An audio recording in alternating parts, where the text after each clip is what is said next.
বহু বছর আগে এক নির্জন গ্রামের প্রান্তে ছিল প্রাচীন মন্দির। জীর্ণ দেওয়াল আর ভাঙা চূড়া যেন রহস্যের গল্প বলছিল। মন্দিরের ভেতরে ছিল পেতলের ঘণ্টা, যা নীরব। গ্রামের মানুষ বলতো অমাবস্যার রাতে নাকি সেটি বেজে উঠত। এক রাতে সাহসী যুবক সেই রহস্য উন্মোচন করতে মন্দিরে প্রবেশ করল। হাতে মশাল, আলো ছায়াগুলো জীবন্ত। হঠাৎ ঠান্ডা বাতাস আর ঘণ্টাটি মৃদুভাবে দুলতে শুরু করল। যুবকটি ভয়ে জমে গেল, চোখ স্থির ঘণ্টার দিকে।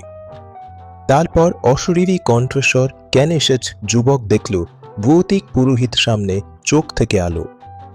পুরোহিত বলল, এই ঘণ্টা আত্মাকে আটকে রেখেছে, মুক্ত করো তবেই মুক্তি। ঘণ্টাটি বিকট শব্দে বেজে উঠল। যুবকটি প্রাণপণে মন্দির থেকে ছুটে এল, পেছনে ঘণ্টার শব্দ, পুরোহিতের হাসি। সেই থেকে কেউ মন্দিরের কাছেও যায়নি।